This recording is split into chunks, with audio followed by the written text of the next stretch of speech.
जिज्ञासा, वरदान या अभिशाप। इस विशेषता की विरोधाभासी प्रकृति प्राचीन यूनानियों के लिए पेंडोरा की पौराणिक आकृति में व्यक्त की गई थी। कहते हैं कि वो पहली नश्वर महिला थीं, जिनकी तीव्र जिज्ञासा ने पृथ्वी को ध्वस्त करने वाली घटनाओं को बढ़ाया।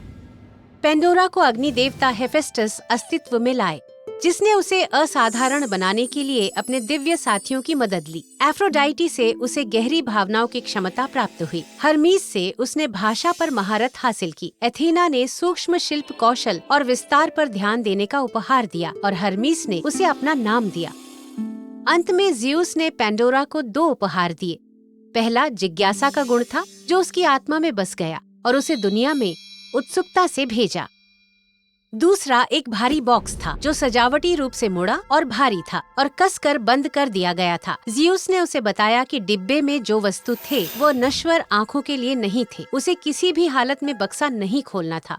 पेंडोरा की मुलाकात एक टाइटन एपिमिथियस से हुई और उसे प्यार हो गया, जिसे ज़्यूस द्वारा प्राकृतिक दुनिया को डिजाइन करने का काम दिया गया था। उन्होंने अपने भाई प्रोमेथियस के साथ काम किया था, जिन्होंने पहले इंसानों को बनाया था, लेकिन उन्हें आग देने के लिए उन्हें हमेशा के लिए दंडित किया गया था। एपिमिथियस को अपने भाई की बहुत याद आती थी, लेकिन पेंडोरा में उसे साथी के रूप में एक और उग्र हृदय वाली आत्मा मिली। पेंडोरा पृथ्वी पर जीवन को लेकर उत्साह से भर गई। वो ज्ञान की प्यास और अपने परिवेश पर सवाल उठाने की इच्छा की वजह से आसानी से विचलित और अधीर हो सकती थी। बार बार उसका मन सील बंद डिब्बे की सामग्री पर भटकता था। इतना बड़ा खजाना क्या था, जिसे इंसानी आंखें नहीं देख सकती, और ये उसके पास क्यों था? उसे खोलने के लिए उसकी उंगलियां खुजला रही थीं। कभी कभी उसे फुसफुसाती हुई आवाजें सुनाई देती हैं और अंदर सामग्री जैसे आजाद होने के लिए छटपटा रही हो।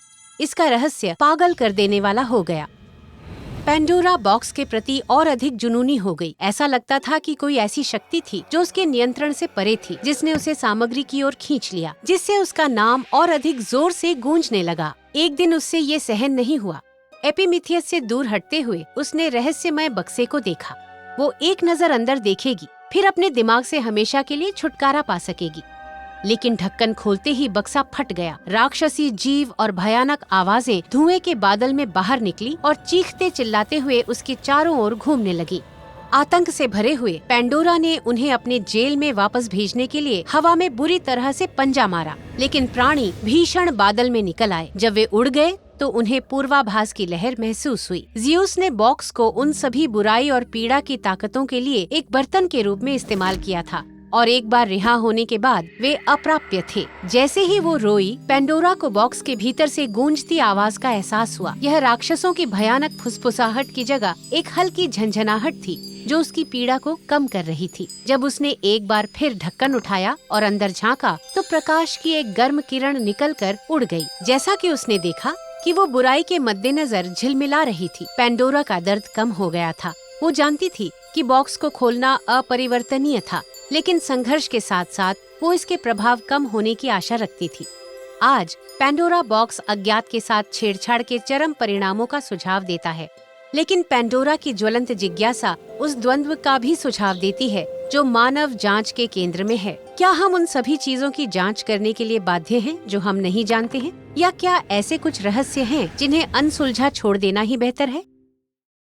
इस वीडियो के माध्यम से एक और प्राचीन मिथक की खोज करें, जो चीनी राशि चक्र के पीछे की महान जाति कथा कहती है, या इस मिथक के साथ मृत्यु के देवता का सामना करने वाले भाइयों की एक जोड़ी को देखने के लिए उस दुनिया की सैर करें।